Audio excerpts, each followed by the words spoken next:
यार जैसा कि आपको पता है कि उत्तर प्रदेश पुलिस की जो भर्ती है वो आ चुकी है। तो इस वीडियो में हम लोग बात करेंगे कि कितनी पोस्ट आई हुई हैं, कौन कौन से विद्यार्थी इस फॉर्म को फिल कर सकते हैं, इसमें क्वालिफिकेशन क्या मांगा गया है, क्या एज में छूट मिलेगी कि नहीं मिलेगी, और क्या परीक्षा में जो माइनस मार्किंग है वो रहेगी या नहीं रहेगी। पूरी डिटेल इस वीडियो में बात करूँगा। वीडियो को पूरा देखिएगा, अंत तक देखिएगा। चलिए शुरू करते हैं। यहाँ पर जैसा कि देखिए, उत्तर प्रदेश पुलिस भर्ती एवं प्रोन्नति बोर्ड की तरफ से यह जो है नोटिफिकेशन निकाला गया है।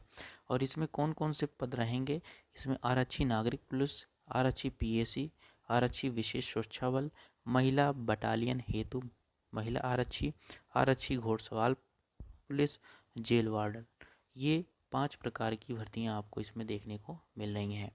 उसके बाद अब हम लोग बात करते हैं ऑनलाइन आवेदन की।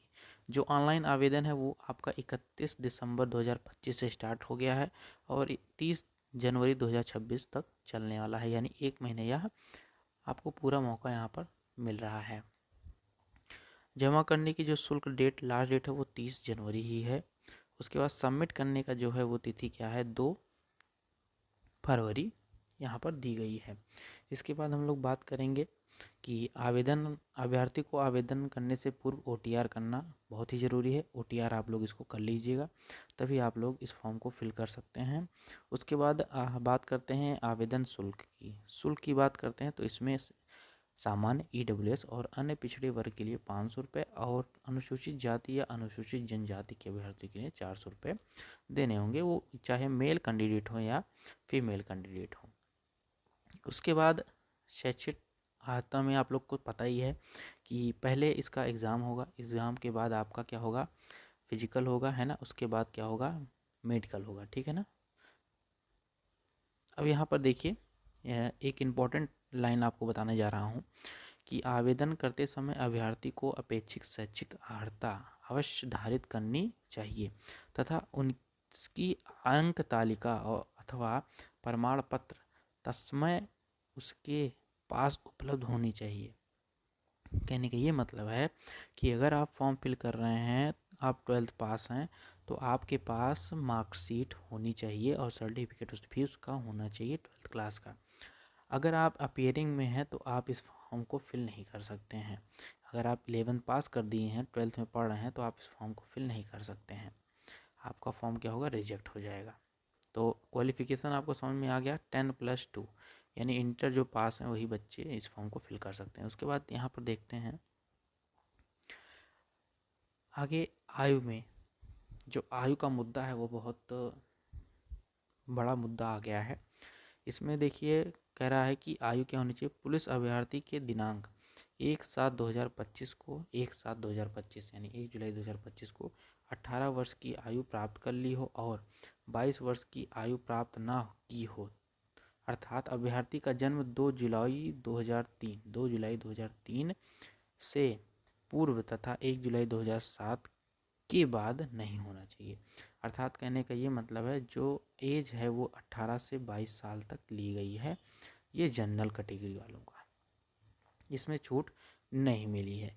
अब छूट की बात है कि मिलेगी आगे कि नहीं मिलेगी, ऐसा कुछ कहा नहीं जा सकता है। और महिलाओं के लिए बात करते हैं तो इनकी एज क्या है, 18 से लेकर के 25 वर्ष तक दी गई है।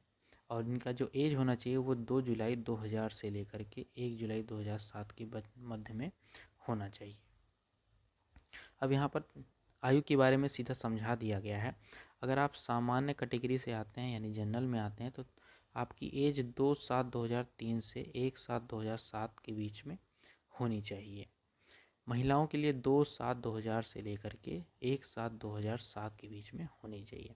उसके बाद बात करते हैं अनुसूचित जाति के, है ना, जो SC कैटेगरी में आते हैं उनके लिए जो एज रहेगी वो 2/7/1998 से लेकर के 1/7/2007 के बीच में उनका जन्म तिथि होना चाहिए। महिलाओं के लिए 2/7/1995 से लेकर के 1/7/2007 के बीच में होनी चाहिए SC कैटेगरी वालों को।